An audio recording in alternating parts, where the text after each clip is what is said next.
What's the hard decision you should probably make?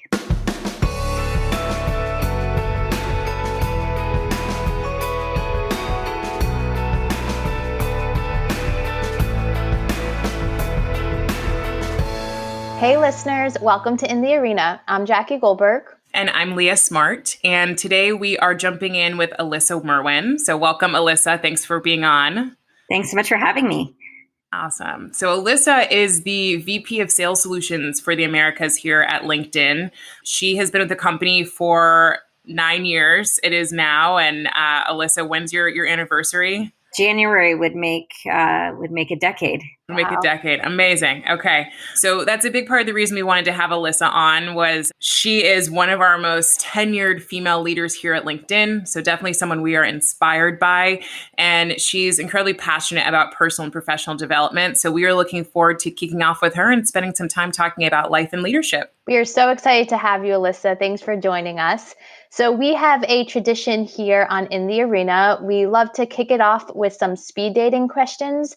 This is a way for us to get to know you a little bit better and to have you jump in the arena with us. Are you willing to jump in? Absolutely. Let's do it. Awesome. Okay. I do want to highlight or mention that we are in the middle of a pandemic right now, COVID-19. It's early April. So here in the US, we've been working through this over the past month or so. So just want to put that out there. Definitely a sensitive time for all of us. And with this, we've been quarantined. And so we've all been watching a lot of TV and movies, I'm sure. So Alyssa, curious, what is your favorite TV show or movie that you've watched in the last month? Well, I've been revisiting some of the classics from, the earlier days, like Cocktail and some of the great Tom Cruise movies. But the one that I've been binge watching recently is called The English Game. It's a 6-part miniseries, so a great one to knock out in just a couple of days. And it's just about the start of soccer in the UK. That sounds so cool. I will need to add that to my list. And then, Alyssa, what is your cell phone wallpaper right now? Right now, it is a picture of my fiance. Nice. Congratulations. So if you had to be quarantined anywhere in the world, where would you choose to be?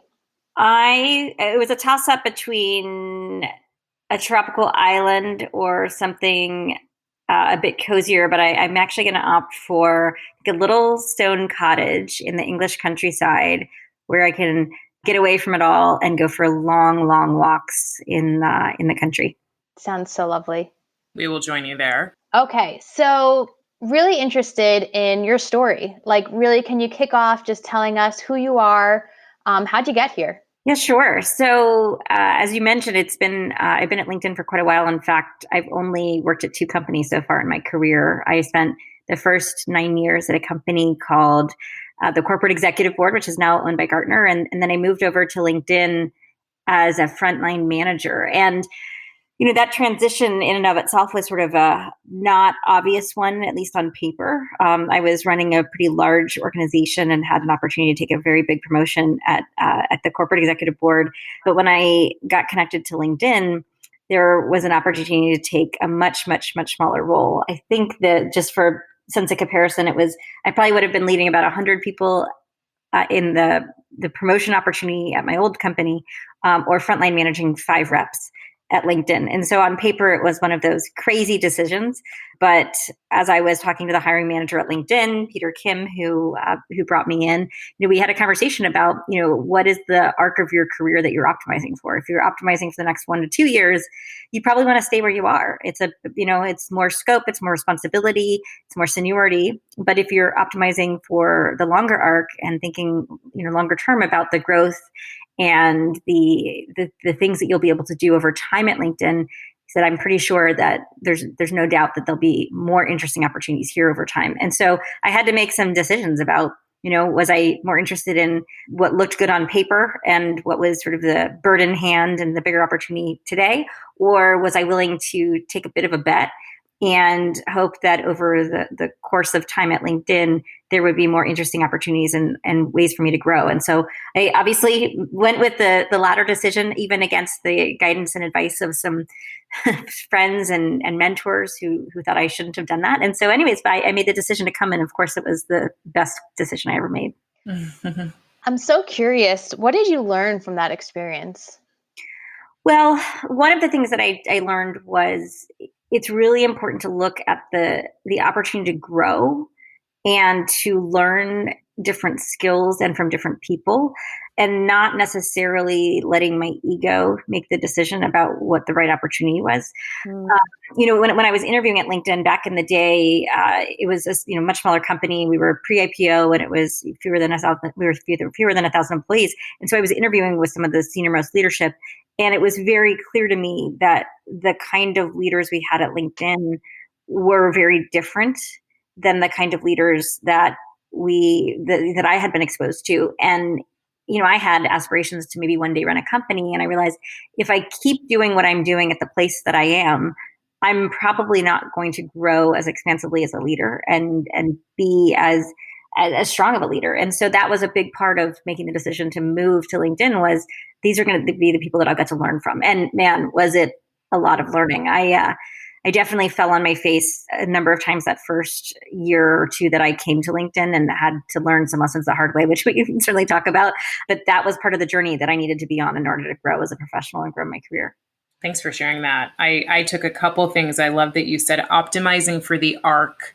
And it sounds like a lot of your decisions have been around taking risks in life and in career. And I'm actually curious, Alyssa, too, can you tell us a little bit about, like, I'm not going to pry, but whatever you want to share about just your own personal life, like where'd you grow up? Who are you? All that good stuff. Yeah, sure. And there is a bit of a theme around risk taking, although I'm not sure I would have thought that would be a theme in my life. But yes, I grew up in Florida, an only child, and actually have lived in a bunch of different places across the course of my sort of earlier part of my life. I ended up going to school in Massachusetts, and then I spent a year abroad in Paris studying with my college, but also in the French school system. Then I moved to Washington, D.C. to work at the corporate executive board. And then I was an expat in London for a couple of years with them and got to travel all over Europe and South Africa for my job, and then also Australia. So it was this incredible way for me to get to see the world. And I just absolutely loved the opportunities that sales provided. And then ended up moving to New York and making the decision to come to LinkedIn, and then moved out to San Francisco, which is a personal decision. Then recently moved back to the East Coast, and now I'm living outside of Washington, D.C. And, on the theme of risk, there were definitely some of those decisions that were, again, not obvious. Even the decision to go be an expat, it wasn't necessarily a good career move. It was the thing that I wanted to do personally. And I just felt like if I had the opportunity to go live in another country and work and get that experience, even though it may set me back in some ways from a career trajectory perspective, it was going to enrich my life. And so that was an easy decision. So that was one. On the personal side, and I'm happy to, go there. I got divorced about a year and a half ago, and that was really a tough decision that I had made around, being with someone who was a wonderful person, but realizing it wasn't my person forever. And, in a lot of ways, I think it might have been easier to stay together, but it felt like it was really important to be, optimized for my happiness. And, I had been living in a place of fear for a long time and realized that I needed to stop making decisions or not making decisions based on the fear of the unknown, and make a decision that, I may not know what's on the other side, but hope that it's going to all work out okay. And, as I shared a minute ago, I'm now in a new relationship and couldn't be happier. And so, but if I had let myself stay in that place of uncertainty and fear, I would have been in a pretty unhappy relationship for who knows how long. Yeah. Thank you so much for sharing all of that. I'm like, there's 15 directions I want to go right now. I'm sure Jackie too. The living in a place of fear. And I mean, you seem to me, just knowing how many places you've lived, that you're an incredibly adaptable person, and you seem like you're also an incredibly brave person. Both of those things just seem to kind of be like coming up. And even though you've had this amazing career success, I'm also just hearing like you really were following your heart in a lot of these areas. And that's how you ended up making these decisions. Would you say that would you say it that way, or what, like you said, optimizing, but like, it just sounds like you're following what you know to be true somewhere. And you even mentioned ego and fear. Yeah, I think it is true. People ask me for career advice often, and I feel like there is a follow your heart element to the right career decisions. And I'll share one other quick story because I think it's indicative of being willing to take the risk and in a situation where it actually didn't turn out that well on the back end. But when I was early at LinkedIn and I had just gotten married for the first time, we decided to take a prolonged honeymoon. So I took a leave of absence and we took 3 months and we went and traveled the world for our honeymoon, which was an incredible, incredible experience. And I knew that there was a risk that while I was gone, my job could go away or I could, come back to a situation that was not as ideal as the one that I had left. But we had decided that it was worth the life, enrichment opportunity and the life experience to go take this trip and take the time to travel and to see the world together. And my boss at LinkedIn was super supportive. And so it was this great opportunity. And while we were gone, it was about halfway through the trip, I got an email that said, we're doing a reorganization and your role's going away. And so it was the worst possible scenario that I could have imagined in terms of, career impact. And I wasn't around to navigate what was next. That email included a note that said, we'll make sure that we, take care of you and we'll figure it out once you're back. But what happened is while I was gone, there were some decisions that were made and there was only one role that was left. And it was, again, the role that was not the ideal role on paper. It was sort of the less interesting of the opportunities, but I, was sort of out of sight and out of mind. And the other people that were still at LinkedIn and working, I think appropriately were given the better opportunities. And so I ended up taking over a new part of the business that I had to interview for. And again, interviewing for a role that my heart wasn't really in at the time. But I realized that once I got into that job, it was an underappreciated and sort of overlooked part of the business at the time. And this was back in the talent solutions business, leading the RM1 organization, so our smallest, sort of most transactional SMB accounts. And again, it just was, a smaller portion of revenue, smaller accounts, not quote unquote strategic in the same way that other parts of the business were looked at. But when I got in and started working with the reps on the team and the leaders and started to get to know those customers, I realized it was a part of the business that we just hadn't really paid a lot of attention to up until that point. And so there was so much opportunity. It really shaped a lot of my perspective on my career in that sometimes the less exciting things on paper actually end up being the greatest opportunities. And I guess there's a theme there too, but it turned out to give me a great platform to make an impact, to help us think differently about product market fit and marketing to those customers and how we needed to design and orient our organization differently. So it really teed me up for some amazing opportunities that came next that I never would have expected. I love that you shared that story, Alyssa, because, when you were sharing your life and the risks that you were taking, and while some of the decisions that you made were not obvious, which you pointed out, you still, to Leah's point, kind of followed your heart and took those decisions. And in the back of my mind, I'm saying, wow, that seems incredible. Like she got all these travels and these life enriching experiences, and wow, that sounds so wonderful. And so I'm so glad you shared like a real challenging situation that happened where you literally lost your job while you were doing this life enriching experience. I find that so relatable because so many of us don't want to be taking those risks or going outside of our comfort zone because of the fear that you mentioned. And you were able to surpass that and you still got that challenge. But what I love is that you were able to turn it around to that opportunity. And I'm curious, what do you need? What do people need to see that opportunity? Is it a growth mindset? Is it grit? Is it, listening to their heart or their intuition? Like, what does it take to kind of be in that position to see things in that light?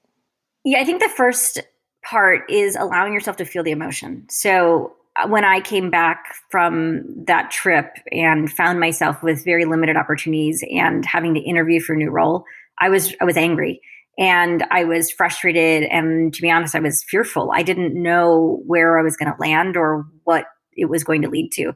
And I think it's important to let yourself spend a little bit of time there, but not too much time. So, one thing that my old manager had said to me that really, really helped me through a difficult time on a different occasion was, top performers take feedback the hardest, but they bounce back the fastest. And I think I've applied that. In this case, it wasn't necessarily feedback, but it was, I've taken this situation pretty hard and felt pretty crummy about it, but I'm going to pick myself up and I'm going to move forward. And that was important to both allow myself to go there and then to not stay there for too long and find a productive way out. And so I did that. And, a couple of days later, I found myself in this new role. And I went into it with open eyes and an open heart and trying to look at where can I help and add value. And I think that was what allowed me, to really grow in that role, was looking at all of the things that had been overlooked or hadn't really been considered for this part of the market and what we could be doing differently. And so, yes, I guess, I hadn't thought of it at the time as a growth mindset, but that was absolutely an important part of being able to dive into a new opportunity and figure out how to flourish in it.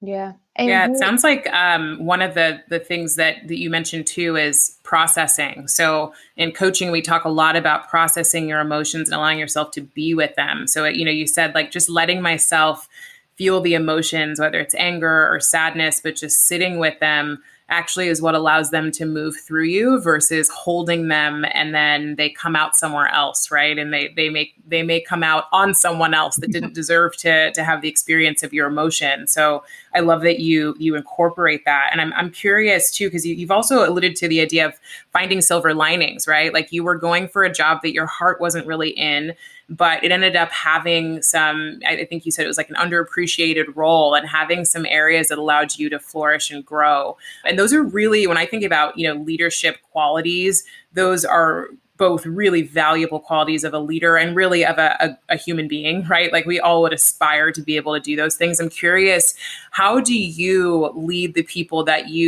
directly report to you in this way? How do you get them to kind of look at life in the way that you have? Well, I mean, I think you hope you can impart some of the better parts of yourself or the way that you've experienced life and your career to others. And maybe one thing I'll share is, I have also spent a lot of time with executive coaches in my own journey of professional and personal development through so many different avenues. And it's been so impactful for me that I created a program that we're calling Empower, that we rolled out to the entire sales organization of a few hundred people, which was all about looking inside and being introspective about what is for my truth and where am I perhaps vulnerable but not acknowledging it. How is it showing up and impacting the people around me? And the whole program is about building confidence and being able to have really open conversations with each other about how we're showing up and how we're not. And it's given us a language to be able to have those conversations. And, I don't think there are a lot of companies that would encourage you or allow you to have such open and raw and real conversations at this level, because we really are bringing this to, some people who are just out of college all the way up to people that have, had long, illustrious careers and everything in between, and having those conversations and giving us all the tools to be able to go there. And so I guess that's maybe one of the ways that I've been able to impart some of the work that I've been doing over the years and hopefully give people tools that they can take with them through their careers and their lives. Yeah, that's amazing. As you know, our mission of this podcast is humanizing work through real conversations. And what you are doing with the Empowered program is just that. And I do think that other companies that maybe aren't doing this type of work or at that level may look at something like that and say, how do you measure the success of that?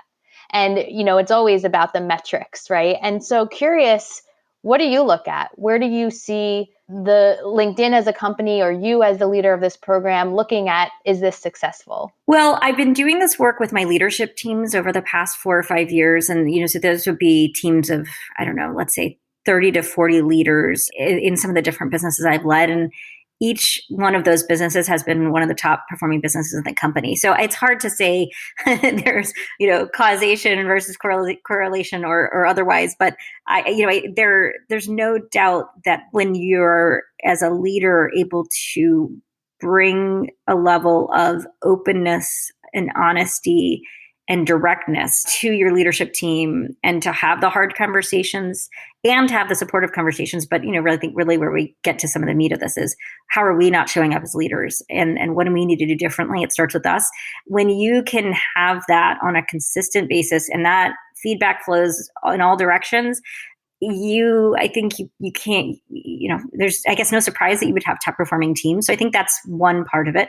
With the latest Empower program, where we brought it to the entire organization, we did some surveys to understand people's understanding and awareness of their own opportunities for growth, the level of openness and the caliber of feedback that's been shared, the level of confidence. And so we were able to do some pre and post program surveys that were pretty eye-opening and incredible in terms of the impact that even a one-day session can make. Now, the reality is, and of course the proof is, how does this persist over time? And so that's where building the language and continuing to build on these skills make a real difference. And, we'll see, I'd love to say that we were able to increase our forecasts and have better results. I think in the year that we're in right now, with COVID and everything going on in the macro economy, I think it'll be interesting to see how we fare. And it may be less about results right now and more about how do we support each other through this difficult time. And I do think that our team is doing an incredible job of connecting and continuing to have the open dialogue and feedback, even in the face of a lot of adversity on the personal and professional side. The thing that I think is tough for anyone who's ever had a coach or been a coach is we're applying a really objective measure to a very subjective thing, which is who we are as people and how we grow and change. And so you can't always, to your point, you can't always fit that into, hey, because someone got coaching for a year, because they went to Empower, they perform better as salespeople, because it's really tough to actually correlate those two. But it doesn't mean it's not work that needs to be done. So I love that we can kind of hold space for both, that we don't have to put a ruler up to something that's so invaluable, really. And I'm curious for you, you've obviously been on your own journey. What has shifted for you since you started doing more of this kind of deep introspective work as a leader, as a human? What's changed for how you show up and who you are? A lot, a lot. If you were on my team in the early days when I first came to LinkedIn, it's been, I don't know, funny is not the right word. Humbling is not the right word, but in some ways it's a bit embarrassing if I think about the leader I was back then, who was, a hard driving sales leader and all about getting the results and putting in the process, and then thinking about the leader that I've become and evolved into. I'm still make mistakes all the time. In fact, I made a couple this week that I caught myself not being my best self, but at least I'm super aware of it these days when it happens. But today, I think it's a much better mix of strong, results-oriented and process-driven sales leader, but with all of the emotional intelligence and ability to connect with people where they are. I think I have probably equal parts, toughness and super connected, and a softness about me that I didn't have years ago. And that a lot of that is attributed to the leaders that I was exposed to at LinkedIn, and understanding what real leadership looks like and how to inspire people in all different walks of life and all different places that they already, where they meet them where they are and help them. And so, I think it's been a journey, and it's, every time I go through one of the Empower sessions we do, I get feedback where I observe and learn. And so I am also on this constant journey of growth as well. And that probably will never change. Yeah, there's kind of no end point, right? There is no destination with this stuff. Always on a journey. You mentioned that you believe LinkedIn has been doing, or that I think you said we, maybe the leadership, your team you're referring to, or LinkedIn, have done a great job managing through this challenging time with COVID-19. And I'm wondering or hoping if you can share with our listeners, what are some of the actions or tactical things that you've done to manage compassionately through this time? And how have you kind of led from the front as a leader in terms of even working remotely, right? That's something that you've been doing for a long time. So you have some really probably good tips and advice for people on that. I know it's been a big conversation, online in terms of different tips and best practices for working remotely. But when we think about that, managing compassionately through this difficult time, what can you share with our listeners on that piece? Yeah, well, the remote thing's actually new to me. I've not ever been remote. I live outside of DC, so we have a small DC office. So I go into that office. I'm not technically remote, but I am for the first time away from my direct reports, which is different. So Got it. that's been, I guess, a newer dynamic for me. Although I guess at any given time, I've only been in the same office with probably 30% of my team, given where we're distributed. So it's a journey for all of us, I think, to figure out how to stay connected. And I think probably the biggest challenge has been communication, and I can talk about that in a second in terms of what I've learned and learned not, what I was not doing well. But I think LinkedIn has done an incredible job so far of helping us manage through the situation we're in, and then I've tried to do a version of that for my team. And I think both of those start with focusing on your people. If your team and your people do not feel supported and safe and like they have the resources and the space to take care of themselves and their families, then I think you can't even begin to focus on the work part. And so that's been where I think the company has done an amazing job, and where I've tried to follow suit is just making sure that my team has felt like we're in this together. We see you, we hear you, we understand what you're going through, and we're going to give you the space and the resources to take care of what you need to most acutely, which is your family and your health and safety. So that was number one. Number two, what I've learned is it's been more important to be accessible than ever before. So I've always had a really, I think, casual sort of open door policy with my team. But in an environment like this, I think it's not enough to say, I'm here if you need me. So what I've done is every Monday morning, we have an all organization wide quick huddle for 30 minutes. And the first week, it was all about just connecting on a personal level. And I shared a little bit about what was going on in my personal life and how I was dealing. And I was having some real conversations about how I was dealing with the COVID situation and some anxiety and some fear that I was dealing with.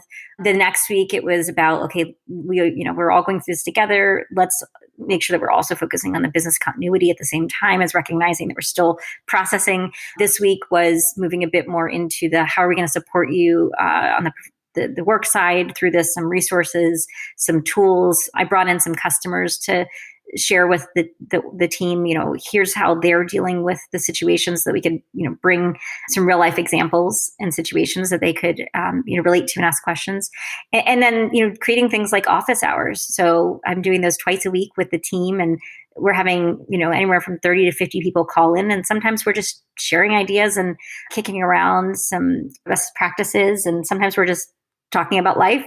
And I'm doing that with the managers as well. So a separate session. And then my favorite new tactic right now is little voice notes. So whether it's sending a text to someone with a voice note or doing it across Microsoft Teams, which we use for a collaboration tool, I've been just sending people little notes to let them know I'm thinking about them, or anytime someone crosses quota or a big milestone, I leave them a little message just to have that way to connect without needing to interrupt their day, but letting them know I'm thinking about them. So I think it's, a combination of all of those things that I'm trying to bring some consistency to. And to be honest, I think some of those will persist long after we're back at the office. Mm-hmm. Yeah, I love the voice notes. I'm like, good. I'm going to start doing that. That's so good. And it's so simple, but you started with saying the most important thing is just focusing on your people.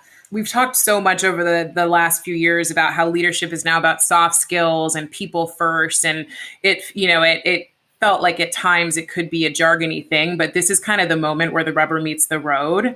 And, you either as a company or as a leader have the opportunity to practice what we've all been preaching. And it sounds like that's exactly what you're doing, is saying, I'm focused on you. I'm making sure you feel safe and supported, that you're resourced, you can take care of your family, and then work comes after. It's sort of like you're allowing people to put their own personal mask on first before they start to have to get anxieties around being in a sales org at a time like this. Right. Yeah, I mean, we're doing our best, that's for sure. And it is not perfect. I'm learning a lot about there were things that I thought were well communicated or understood, and realizing that I needed to communicate even more at a time like this, and in different, forums and formats. So lots of learning, and we're figuring out as we go. And one thing that I've been doing that's been great is bringing in other business leaders, and we're having roundtable conversations a couple times a week, so that I can, hope we can share some of the things that are working for us, but we can also learn from other companies. That's awesome. Love to see all the collaboration and that people first mentality. So Alyssa, we are coming up on time, and would love to hear, what haven't you shared with our listeners that you would like for them to know? Well, maybe I'll take it back to the very beginning, which was the question I asked, what's the hard decision you should probably make? And I think this is such an important time.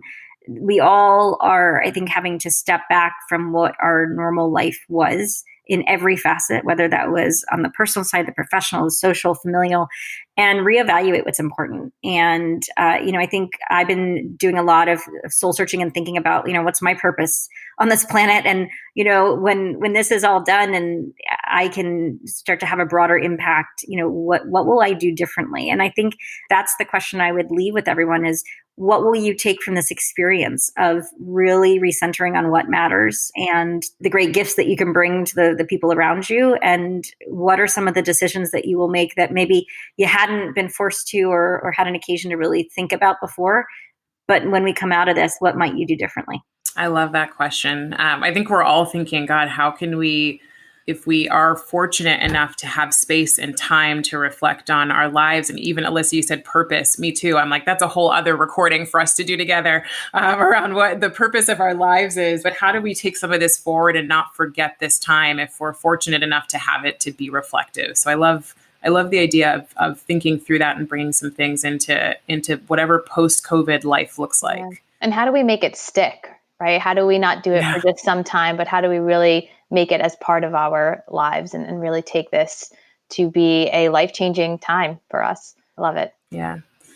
Well, Alyssa, thank you so much for joining us. This was awesome. I'm sure people who are listening that are, leaders or just wanting some advice have taken some things away. We both certainly have. So thank you so much for being here. Thank you so much for having me. It was a pleasure, and let's all stay safe. Yeah. Thank you, Yes, Alyssa. Absolutely. All right, listeners. Well, thanks for joining us on the journey. If you want more in the arena, you know where to find us on Apple Podcasts, on Google Play now, and on Spotify. So we will see you next time. Have a great day.